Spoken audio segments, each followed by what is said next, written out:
What's up, everyone? Welcome to the Same Philly Sports History for January 6, 2024. I'm your host, Jim Montgomery.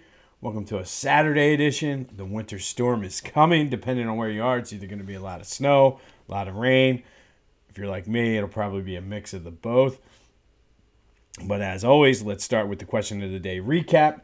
Yesterday, I asked you who was your favorite 2000-2001 Sixer. And with 58% of the vote, you said Aaron McKie.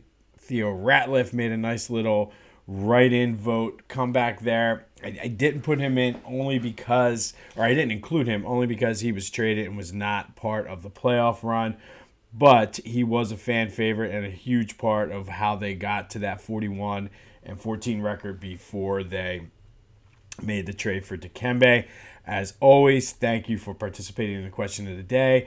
Be sure to call the voice or text the text line, 267-495-8531. Get your thoughts in. And I love how it's been really blowing up and getting a lot of thoughts, not necessarily tied in with the question of the day. I had somebody yesterday tell me I'm going to get back with my ex. The Eagles stink. The next win's going to be next year. And maybe it is. Maybe I'm getting sucked into the whole belief that, you know what, we're going to get it back together. A.J. Brown, the whole thing, they're going to rally around this situation. And maybe it is just like Lucy with the football or going back to my ex and believing the lies that have been told. But we'll see. But again, thank you for everyone who calls and texts the voice and text line. And I don't think Tyrod Taylor is going to run all over us like the other quarterbacks. I just can't see that happening. But you never know. I also said that for probably the past 6 or 7 weeks too. So, like I said, 267-495-8531 gets you in. Thank you as always for participating. We'll have more on the breakdown of that game tomorrow. As I mentioned, quick housekeeping note. Trying to get those YouTube subscribers up over 100. So if you're not subscribed to the YouTube channel and you don't, even if you don't listen to or watch the YouTube video and you listen, just go to the YouTube channel, Jimbo_Mont, like and subscribe. That way I have some things lined up and that will get us where we need to be. Every little bit helps. So go to the YouTube channel at Jimbo_Mont and subscribe. Let's get those followers up to 100. All right, speaking of those Sixers, just a bad game last night, and 128-92. They struggled the whole game defensively, and it just goes to show, and I don't know what this will mean moving forward as they're looking at possible trade partners, but DeAnthony Melton and Robert Covington were both out last night, and you could kind of tell the difference. They were giving up a lot of open threes. I don't know if that was part of the scheme, but it also didn't help that the threes were open and the Knicks were making them. Brunson just came back to Philly and had 29 points. Joe had his 15th 30 and 10 game. He keeps that streak alive, but it's almost like at some point midway or 3/4 of the way, or a quarter of the way into the third quarter or fourth quarter, they almost kind of gave up and cleared the bench. They do play tonight against the Jazz at home, so maybe that was part of it.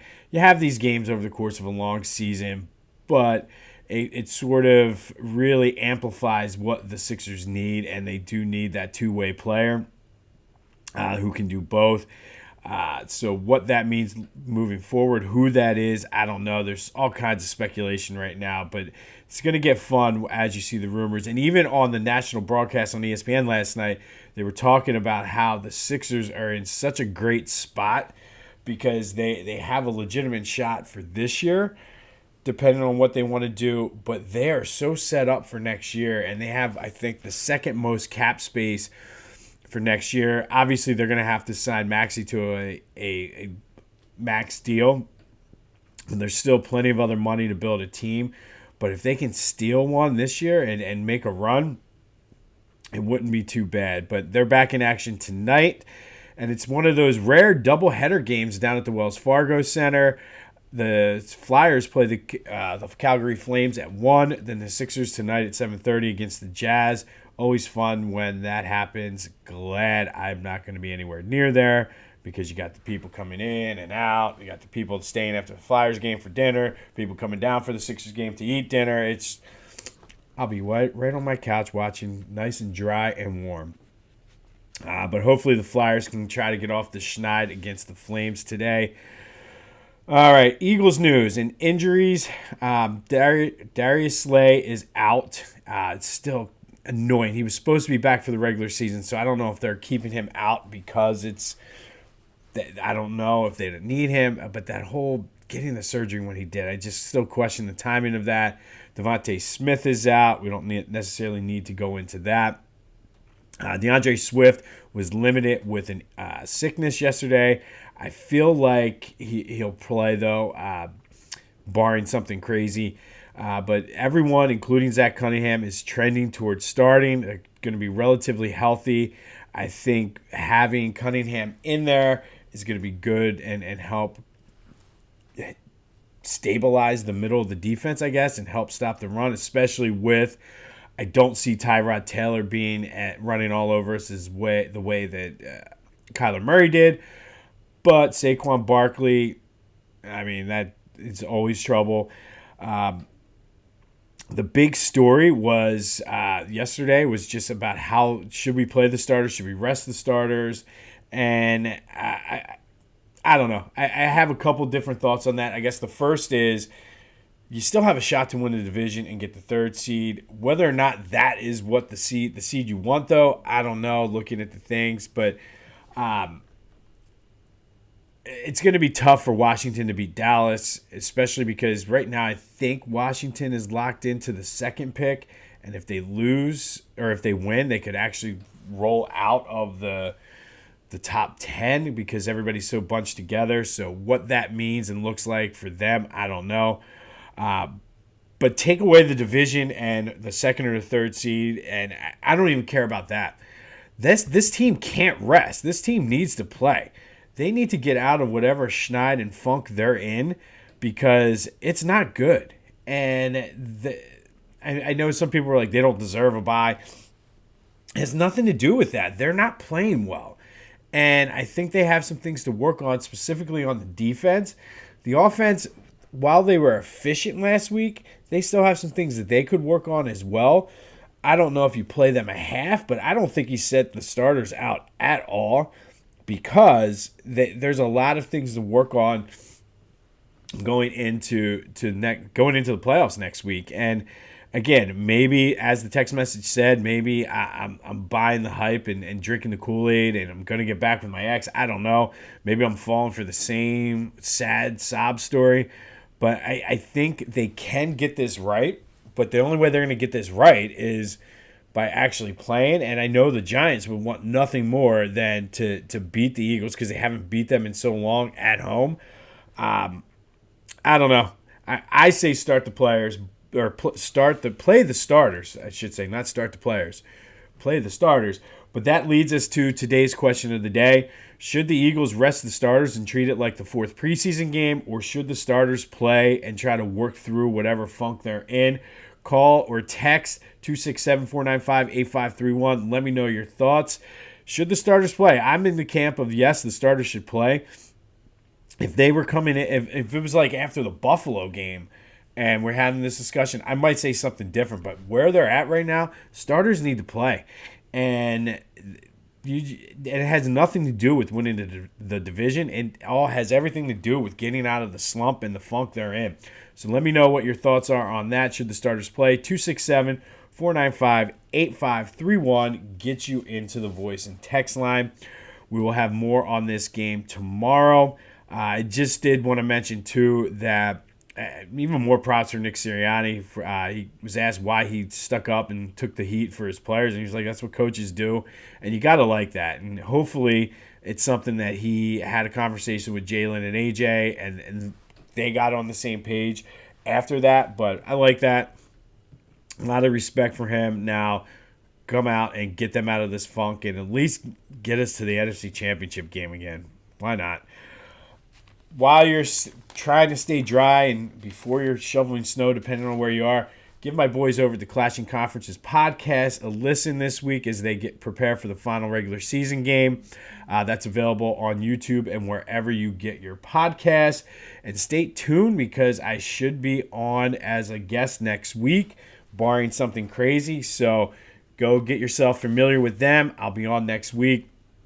That's the Clashing Conferences podcast, anywhere you get your podcasts, as well as on YouTube. Today, we're going to go back to 1962, and we're going to stick with the Eagles. And on this day, January 6th in 1962, the Eagles played the Lions in the Playoff Bowl, which was originally known as the Runner-Up Bowl. Officially, it was the Burt Bell Benefit Bowl. Say that 5 times real fast. Burt Bell Benefit Bowl, named after the former NFL commissioner who passed away on the sidelines of an Eagles-Steelers game in 1959, as well as one of the co-founders of the Eagles. But essentially, it was a fundraiser for the players' pension fund. It was played throughout the 60s and basically pitted the runner-up from the Eastern Division versus the runner-up in the Western Division. And it was a game for third place in the NFL. And it was always played the week after the championship, but before the Pro Bowl, back when they actually played the Pro Bowl for real. But back to the 1961 Eagles, they failed to defend their title. They finished 10-4 that year, a half a game behind the Giants, who they lost to twice, which just further complicated things. The Giants did have a tie. The Lions, meanwhile, finished 8-5-1, 2.5 back of the Packers. The Lions, though, came into this game losing 4 straight against the Eagles, which, as I was reading the old newspaper articles, they were pretty geared up for this game, where the Eagles were kind of on a letdown because they were in a championship the year before, and it showed. This game was all Lions. Sonny Jurgensen suffered a separated shoulder early in the second quarter after throwing an interception. When he was blocked on the return. It did cost him playing in the Pro Bowl, which back then it meant a lot more than what it did today. For the Eagles, though, it was sort of the high point of the 60s for them.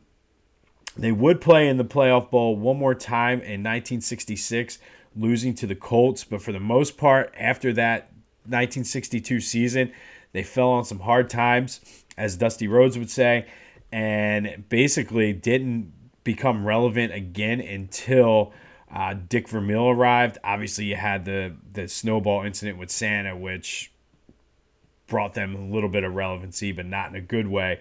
But the Playoff Bowl ended after the AFL and the NFL merged after the 1960, or I guess it was for the 1970 season. So the Playoff Bowl was only 1960 to 1969. And even though it was considered official back then, now the NFL just considers it an exhibition in the playoff book or the record books, which is why the Eagles have from 1960 to I think it was 1978 was when they first made the playoffs with Dick Vermeil, which is why they have that gap. Technically, they made a playoff game in 1966 because they finished second in the division that year. However, the NFL does not recognize that anymore. Could not imagine the AFC and NFC championship game losers playing against each other for a third place game today. It just seems odd to me. I feel like today, in today's culture and landscape, it would be treated almost like a college bowl game where players, I'm sure, would be opting out. But it's an intriguing and interesting sort of thing that they did back then. I guess, again, it was exhibition that basically raised money for their pension fund. So I think that's why the players took it serious. They played it at the Orange Bowl, and they had averaged about 26,000 fans for it. So people were into it. When I was reading one of the articles, that a lot of players or a lot of fans from Philly took the train down or took car caravans. So, I mean, they got kind of into it. But it was it's a piece of NFL history that we'll never see again, but it's pretty cool to think about. On this day in 1962, the Eagles got blown out 38-10 by the Detroit Lions in the Playoff Bowl, finishing third place in the 1962 season, or fourth place, I should say, and then ultimately just weren't relevant again until Dick Vermeil came. But you know who's always relevant? PhillyGoat.com. They just got an email yesterday with all of their best-selling T-shirts and lots of Eagles stuff still. They have the Eagles.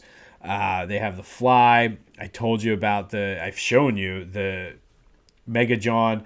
They have a bunch of Tyrese Maxey shirts and I'm sure as the football season winds down and we really get into the Sixers playoff push, there's going to be more Sixers stuff. So go give them a check. Go give them a look. See what they have. Even if you're not a huge Philly sports fan, but you love the city of Philadelphia, they have plenty of stuff for you there. So go check out Philly Goat. While you're shopping, use the promo code Jim Montgomery for 10% off of your order. That's phillygoat.com, promo code Jim Montgomery for 10% off your order. As I always like to say, help them out, help me out, but more importantly, help yourself out. And all of this stuff, again, helps grow this podcast, which is one of my big goals for 2024. And buying shirts from Philly Goat goes a long way in doing that. Finally today, our Philly free agent who had a fresh start in Philly. I'm going to go with right tackle Jon Runyan. Jon Runyan signed a 6-year, $30 million contract in the year 2000 after 4 years with the Houston Oilers, Tennessee Titans franchise, and excelled with the Eagles very quickly and became part of one of the best lines in the NFL and established himself as one of the best right tackles in the league. He was a staple on that offensive line for 9 years, bookending him and Trey Thomas. He made the Pro Bowl with the Eagles, his only one of his career in 2002. He is in the Eagles Hall of Fame. He's on their 75th anniversary team. At one point in his career, he played 190 straight regular season games. Started 190 regular season games, and that's not including the 18 postseason games in between. He was known as one of the dirtiest players in the game. A fact and something that he relished. He never really denied anything and just said that was the way the game was supposed to be played, which obviously having an attitude like that in Philadelphia made him a fan favorite. One of the favorites to do it. One of my favorites to do it. I still, everybody, like, back in those teams, everybody knows Brian Dawkins when he came out and he would do the rolls and the worm and just flips and somersaults and everything. But Jon Runyan also had his own very unique way when his name was introduced, and he just sprinted, and he always had the big pads on his hands, and they were up and down like this if you're watching on YouTube. And it was always one, again, everybody was looking to see how B-Dawk was coming in, but you knew how Jon Runyan was coming in. All business, full force, arms flailing. It was great. He had that great rivalry with Michael Strahan throughout the years with the Giants. But Jon Runyan is our Philly free agent who had a fresh start when he came to Philly. Very solid when he was in Tennessee. But Andy Reid and Joe Banner saw something in him, signed him to that big 6-year contract, and he became one of the best to ever do it for the Philadelphia Eagles. So shout out to you, Jon Runyan, who then became a senator for New Jersey. So you can't beat that. Like, very odd. Go from, well, I shouldn't say odd. You see a lot of, like, baseball players go from their playing career into politics, but you don't see too many from the NFL. So shout out to Jon Runyan. Wearing my Michigan hat in honor of him. Go Blue. On this day back in 1962, the Eagles lost 38-10 to the Lions in the playoff bowl, which was the third place game. Something that just doesn't exist anymore, but it is an intriguing and interesting thing as a way, as a fundraiser. Again, not something I see happening or that could ever happen today, but still a cool little fun fact from the 1960s that the NFL did. Be sure to let me know what your thoughts are. Should the Eagles rest the starters tomorrow? 267-495-8531. Get you in. 267-495-8531. Send me a text message. Leave a voicemail. And as my buddy did, who called me out for Tyrod Taylor, if you still got to get some of your Festivus rants in, even though we're a couple weeks out, whatever you got, let me know what's on your mind. 267-495-8531. Sixers and Flyers both in action tonight at the Wells Fargo Center. Depending on where you are, be safe if it's going to snow your way. Be sure to like and subscribe on YouTube. Let's get those listeners or those subscriptions up over 100. I know you're watching. I see the analytics. Just hit it's just very easy. Just hit the subscribe button. That's all you got to do. But I know that we have at least 100 people watching. Excuse me, based on the analytics I'm seeing. So just while you're there, subscribe. That's all I'm asking. And if you're not one of the YouTube watchers and you're listening on Spotify or Apple Podcasts, go to YouTube, Jimbo_Mont, and go ahead and subscribe. Let's build this thing. I have some partners and things lined up, meetings and big events and things like that. So let's just make this the year of this day in Philly sports history. But again, be safe out there if you're going to be traveling in the snow. This has been This Day in Philly Sports History. I'm Jim Montgomery. Go have yourselves a Saturday. And until next time, I'll see you when I see you.